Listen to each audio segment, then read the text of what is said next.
Good morning students, कैसे हो। आज हम डिस्कस करेंगे जो हमारा नेक्स्ट टॉपिक चलेगा और टॉपिक का नाम है ट्रांसपोर्टेशन इन ह्यूमन बींग्स। इंसान के अंदर बहुत सारे सब्सटेंसेस का ट्रांसपोर्ट हो रहा है। फॉर एग्जांपल, जो हमारे बॉडी के अंदर न्यूट्रिएंट्स होते हैं, जो हमारे फूड से न्यूट्रिएंट्स निकलते हैं, वो भी हमारे बॉडी के अंदर ट्रांसपोर्ट होते हैं। उसके बाद हमारी बॉडी के अंदर ऑक्सीजन भी ट्रांसपोर्ट होता है। हमारी बॉडी के अंदर कार्बन डाइऑक्साइड भी ट्रांसपोर्ट होता है। हमारी बॉडी के अंदर हार्मोन्स भी ट्रांसपोर्ट होते हैं। हमारी बॉडी के अंदर नाइट्रोजीनियस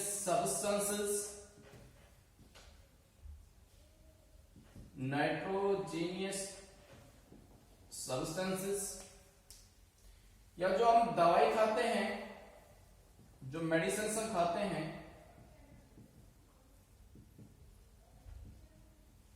ये भी हमारी बॉडी के अंदर ट्रांसपोर्ट होता है। तो इसका मतलब हमारी बॉडी के अंदर बहुत सारे सब्सटेंसेस का ट्रांसपोर्ट होता है एक जगह से दूसरी जगह। फिर क्वेश्चन आता है कि इन सारे सब्सटेंसेस को ट्रांसपोर्ट कौन करता है। इन सारे सब्सटेंस को, चाहे न्यूट्रिएंट्स हो, चाहे ऑक्सीजन हो, चाहे कार्बन डाइऑक्साइड हो, चाहे हार्मोन्स हो, चाहे नाइट्रोजीनियस सब्सटेंसेस हो, चाहे मेडिसिन हो या और भी कुछ, तो इन सारी चीजों का ट्रांसपोर्ट कौन करता है हमारी बॉडी के अंदर। तो आपने पढ़ रखा 9th क्लास में ब्लड के बारे में। ब्लड के बारे में आपने पढ़ रखा होगा। क्या होता है ब्लड? ब्लड एक फ्लूइड कनेक्टिव टिश्यू है। ब्लड एक फ्लूइड कनेक्टिव टिश्यू है और इन सारी चीजों का जो ट्रांसपोर्ट करता है वो ब्लड ही करता है। अब आप बोलोगे कैसे करता है? ब्लड के अंदर जो फ्लूइड होता है, ब्लड के अंदर एक फ्लूइड होता है जिसका नाम है प्लाज्मा। ब्लड के अंदर एक फ्लूइड होता है जिसका नाम है प्लाज्मा। और प्लाज्मा क्या काम करता है? बहुत सारे सब्सटेंस का ट्रांसपोर्ट करता है। और ब्लड के अंदर हीमोग्लोबिन होता है। ब्लड के अंदर क्या होता है? हीमोग्लोबिन। और आपको पता है कि हीमोग्लोबिन कहां पे प्रेजेंट होता है? आरबीसी में प्रेजेंट होता है। और इस हीमोग्लोबिन का काम होता है किसको ट्रांसपोर्ट करना? ऑक्सीजन को ट्रांसपोर्ट करना। ब्लड के अंदर एक फ्लूइड होता है जिसका नाम है प्लाज्मा। प्लाज्मा भी बहुत सारे सब्सटेंस का ट्रांसपोर्ट करता है। और ब्लड के अंदर एक सेल है आरबीसी, रेड ब्लड सेल, और उस रेड ब्लड सेल के अंदर हीमोग्लोबिन होता है। और उस हीमोग्लोबिन का काम होता है किसको ट्रांसपोर्ट करना? ऑक्सीजन को ट्रांसपोर्ट करना। तो इसका मतलब प्लाज्मा भी कुछ सब्सटेंस का ट्रांसपोर्ट करता है, जैसे कार्बन डाइऑक्साइड को ट्रांसपोर्ट करता है, जैसे नाइट्रोजन वेस्ट को ट्रांसपोर्ट करता है, या हमारी बॉडी के अंदर जो सॉल्ट होता है उनको भी ट्रांसपोर्ट करता है। और जो हीमोग्लोबिन है ये किसको ट्रांसपोर्ट करता है? ऑक्सीजन को। और ब्लड के अंदर क्या होता है? ब्लड के अंदर और एक सेल होती है जिसको हम बोलते हैं WBC। ब्लड के अंदर एक और सेल होती है जिसको बोलते हैं WBC, व्हाइट ब्लड सेल्स। और तीसरी एक और सेल होती है ब्लड के अंदर जिनको बोलते हैं प्लेटलेट्स। तो इसका मतलब क्या हुआ? ब्लड के अंदर दो चीजें होती हैं, एक तो फ्लूइड जिसका नाम प्लाज्मा है, और होती है सेल्स जिनको बोलते हैं ब्लड सेल्स। 3 तरह की ब्लड सेल्स होती है, आरबीसी, WBC और प्लेटलेट्स। आरबीसी का दूसरा नाम है एरिथ्रोसाइट्स। आरबीसी का दूसरा नाम क्या है? आरबीसी का दूसरा नाम है एरिथ्रोसाइट्स। एरिथ्रो का मतलब रेड, साइट्स का मतलब सेल, क्योंकि ये रेड होती है। एरिथ्रो का मतलब रेड और साइट्स का मतलब सेल। और WBC का दूसरा नाम है ल्यूकोसाइट्स। ल्यूको का मतलब व्हाइट, साइट्स का मतलब सेल। और प्लेटलेट्स का दूसरा नाम है थ्रोम्बोसाइट्स।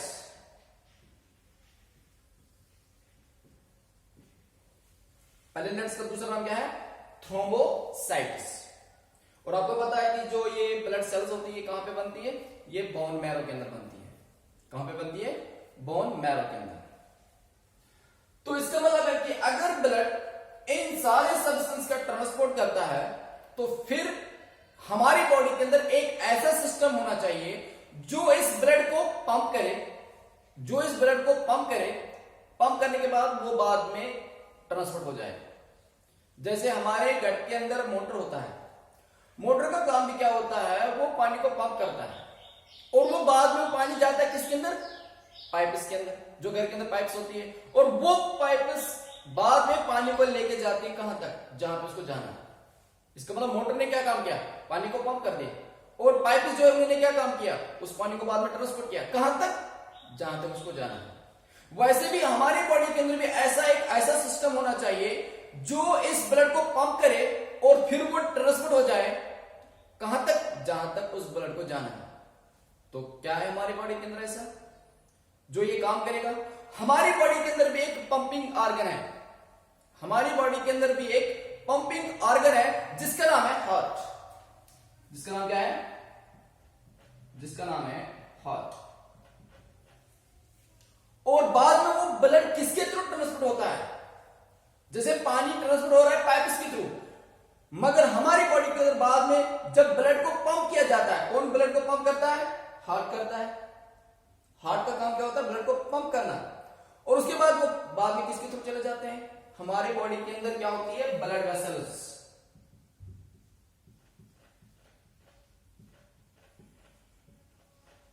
क्या होती है? Blood vessels. तो हार्ट ब्लड को पंप करेगा, पंप करने के बाद वो ब्लड किसके अंदर जाएगा? ब्लड वेसल्स के अंदर, और ब्लड वेसल्स को वहां तक लेके जाएंगे जहां तक उसको जाना है। अब उसके बाद हार्ट क्या होता है? हार्ट जो होता है ये एक मस्कुलर ऑर्गन होता है। हार्ट क्या होता है? ये एक मस्कुलर ऑर्गन होता है। आपने 9th में पढ़ रखे होंगे, एक मसल टाइप है जिसका नाम है कार्डियक मसल्स। किसका बना होता है ये? हार्ट जो होता है ये कार्डियक मसल्स का बना होता है। किनका बना होता है? कार्डियक मसल्स का बना होता है। तो आपसे पहला पॉइंट आपको क्या याद रखना है कि जो हार्ट होता है, heart it is a muscular organ. ये एक मस्कुलर ऑर्गन है। और इसका साइज कितना होता है? इसका साइज एक इंसान के अंदर उतना ही होगा जितना उसका साइज फिस्ट का होगा। आप हाथ को ऐसे रखो, इसको बोलते हैं फिस्ट। आप हाथ को ऐसे रखो, इतना ही साइज आपका हार्ट का होगा। इसको क्या बोलते हैं? Fist, FIST। तो जितना साइज आपका फिस्ट का होगा उतना साइज आपके हार्ट का होगा। अब पॉइंट आपको यहां पे याद रखना है, हमारे शरीर के अंदर जो ब्लड है वो दो तरह का होता है। एक ब्लड ऐसा होता है जिसमें ऑक्सीजन प्रेजेंट होता है, उस ब्लड को हम बोलते हैं ऑक्सीजनेटेड ब्लड। तो हमारे बॉडी के अंदर ब्लड दो तरह का होता है। एक वो होता है जिसमें ऑक्सीजन प्रेजेंट होता है, और दूसरा उसको हम क्या कहते हैं? जिस ब्लड के अंदर ऑक्सीजन होता है उसको हम बोलते हैं ऑक्सीजनेटेड ब्लड। क्या बोलते हैं? Oxygenated blood. उसको क्या बोलते हैं? Oxygenated blood. जिस ब्लड में ऑक्सीजन होगा, और दूसरा ब्लड जिसके अंदर ऑक्सीजन नहीं होगा। जिस ब्लड के अंदर ऑक्सीजन नहीं होगा उसमें कार्बन डाइऑक्साइड होता है, ऐसे आप समझ लो, उसमें ऑक्सीजन प्रेजेंट नहीं होता है। उस ब्लड को बोलते हैं डीऑक्सीजनेटेड ब्लड।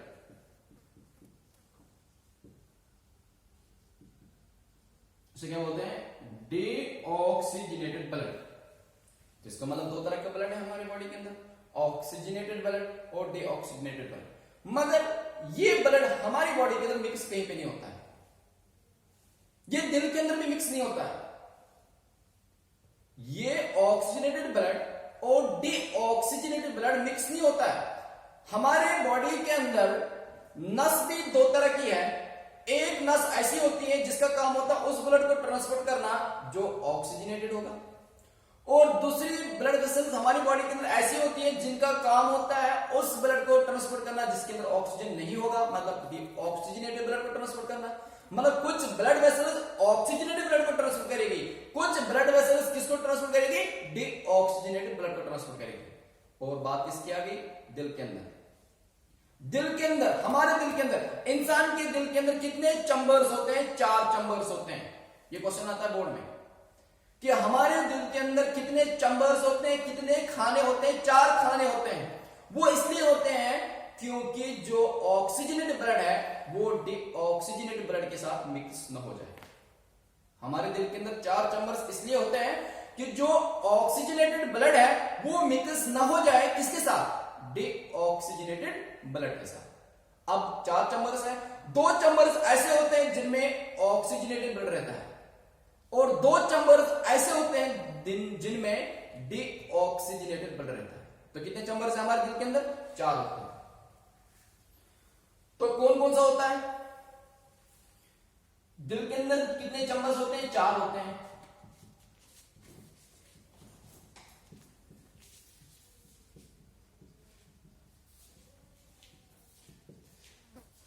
कितने चैम्बर्स हैं? 4। पहला क्या है? 2 कम होते हैं आर्टरिया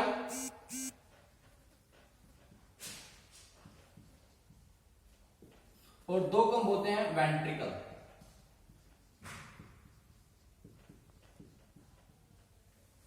दो आर्टरिया होते हैं और 2 वेंट्रिकल होते हैं। 2 आर्टरिया जो होते हैं उसमें एक को बोलते हैं राइट आर्टरियम और दूसरे को बोलते हैं लेफ्ट आर्टरियम। और वेंट्रिकल भी ऐसे 2 होते हैं, एक को बोलते हैं राइट वेंट्रिकल और दूसरे को हम बोलते हैं लेफ्ट वेंट्रिकल। इसका मतलब 4 चैम्बर्स होते हैं, 2 आर्टरिया 2 वेंट्रिकल। 2 आर्टरिया मतलब राइट आर्टरियम और लेफ्ट आर्टरियम, राइट वेंट्रिकल और लेफ्ट वेंट्रिकल। कितने चैम्बर्स हो गए?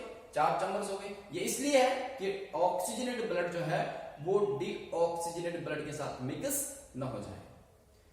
अब उसके बाद हम डिस्कस करेंगे कि जो ब्लड वेसल्स है, आगे हम डिस्कस करेंगे उनके बारे में सही से। यहां पे आपको पॉइंट याद रखना है, 3 तरह की ब्लड वेसल्स होती है। एक को बोलते हैं आर्टरीज, दूसरे को बोलते हैं वेन्स, तीसरी जो ब्लड वेसल है उनको बोलते हैं हम कैपिलरीज। Arteries, veins, capillaries. यहां पे मैं लिखूं आर्टरीज,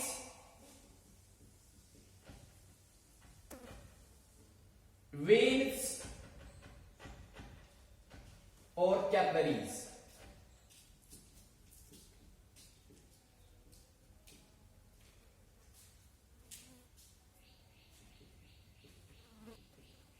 कैपिलरीज कितनी ब्लड वेसल्स है हमारे बॉडी के अंदर? 3। Arteries, veins, capillaries. आर्टरीज का काम होता है ऑक्सीजनेटेड ब्लड को ट्रांसपोर्ट करना, एक को छोड़ के, जिसका नाम है पल्मोनरी आर्टरी। जो आर्टरीज है हमारी बॉडी के अंदर, जितने भी आर्टरीज होती है उनका काम है ऑक्सीजनेटेड ब्लड को ट्रांसपोर्ट करना, एक को छोड़ के। उसका नाम क्या है? Pulmonary artery. पल्मोनरी आर्टरी जो होती है वो ऑक्सीजनेटेड ब्लड को ट्रांसपोर्ट करती है। आगे हम पढ़ लेंगे कि कहां पे करती है। और जो वीनस होती है, वीनस का काम होता है डीऑक्सीजनेटेड ब्लड को ट्रांसपोर्ट करना, एक को छोड़ के, जिसका नाम है पल्मोनरी वीन। और जो पल्मोनरी वीन होती है वो ऑक्सीजनेटेड ब्लड को ट्रांसपोर्ट करती है। और जो कैपिलरीज है, कैपिलरी सबसे छोटी ब्लड वेसल्स होती है जो हमारे सेल्स के अंदर होती है, जो हमें दिखाई नहीं देती है। और ये भी क्या करती है, ये जो बॉडी के अंदर सेल्स होती है, हर एक सेल तक ब्लड पहुंचाना, ब्लड लेके आना, वो कैपिलरीज काम करती है। अब यहां पे आपको पॉइंट याद रखना है, सबसे बड़ी आर्टरी का नाम क्या है? सबसे बड़ी आर्टरी का नाम क्या है? उसको बोलते हैं अरोटा। उसको क्या बोलते हैं? अरोटा। जो सबसे बड़ी आर्टरी है उसका नाम है अरोटा। सबसे बड़ी आर्टरी जो है उसका नाम क्या है? अरोटा। और सबसे बड़ी जो वीन है उसको हम बोलते हैं वेना कावा। क्या बोलते हैं? Vena cava. VENACAVA। और एरोटा की स्पेलिंग क्या है? AROTA। TA। तो सबसे बड़ी आर्टरी एरोटा होती है और सबसे बड़ी वीन जो होती है उसका नाम है वेना कावा। तो ये पॉइंट्स आपको यहां पे याद रखने, आगे हम डिस्कस करेंगे इनके बारे में। तो कितने चैम्बर्स होते हैं? 4 होते हैं। वो इसलिए होते हैं कि ऑक्सीजनेटेड ब्लड जो है वो डीऑक्सीजनेटेड ब्लड के साथ मिक्स ना हो जाए। अब हम डिस्कस करेंगे कि आरबीसी का काम क्या होता है। जो हीमोग्लोबिन होता है उसके अंदर वो करता है ट्रांसपोर्ट ऑक्सीजन को। इसका मतलब है आरबीसी का काम होता है ऑक्सीजन को ट्रांसपोर्ट करना। डब्ल्यूबीसी क्या काम करती है? डब्ल्यूबीसी का काम होता है हमारी बॉडी के अंदर क्या करना, जो बीमारी होती है, जो हमारी बॉडी के अंदर कीड़े जाते हैं, जो कोई सब्सटेंस हमारी बॉडी के अंदर जाता है जिससे हमारी बॉडी को प्रॉब्लम हो जाएगी या जिससे हमारी बॉडी के अंदर कुछ डिजीज पैदा होगी, बीमारी पैदा होगी, उनको मारना। अगर हमारी बॉडी के अंदर कोई कीड़ा गया है जिससे बीमारी पैदा होती है या हमारी बॉडी के अंदर कोई और सब्सटेंस गया है जिससे हमारी बॉडी के अंदर प्रॉब्लम होगी जो हमारी बॉडी का नहीं है, ये उसके साथ लड़ाई करके उसको मार देते हैं। मतलब ये हमारी बॉडी को बचाते हैं किससे? बीमारी से। कौन? डब्ल्यूबीसी। और प्लेटलेट्स का काम क्या होता है? जो प्लेटलेट्स होता है इनका काम होता है ब्लीडिंग को रोकना। जब कभी इंजरी होती है, जख्म लग जाता है तो खून निकल के आता है और आफ्टर सम टाइम वो खून का जो बहना होता है, ब्लीड होना है, वो बंद हो जाता है, ब्लीडिंग बंद हो जाती है, खून आना बंद हो जाता है। किसकी वजह से? क्योंकि हमारे ब्लड के अंदर एक सेल होती है जिसका नाम है प्लेटलेट, और प्लेटलेट्स का काम होता है जो ये ब्लीडिंग होती है उसको क्या करना? रोकना। तो ये 3 सेल्स होती है। आरबीसी का काम होता है ऑक्सीजन को ट्रांसफर करना। डब्ल्यूबीसी जितनी भी होती है, बहुत सारी सेल्स होती है डब्ल्यूबीसी, 9th में आपने पढ़ रखेंगे। डब्ल्यूबीसी के दो टाइप्स होते हैं, ग्रेन्युलोसाइटिस, एग्रेनुलोसाइटिस। उसमें बाद में आपने पढ़ा होगा मोनोसाइटिस, लिम्फोसाइटिस और मोनोसाइटिस, लिम्फोसाइटिस और बहुत सारे हैं इसमें, फेगोसाइटिस, न्यूट्रोफिल, बेसोफिल, एसिनोफिल, ये आपने पढ़ रखे होंगे। तो ये बहुत सारे टाइप्स है डब्ल्यूबीसी के जिनका काम होता है हमारी बॉडी को बचाना किससे? बीमारी से।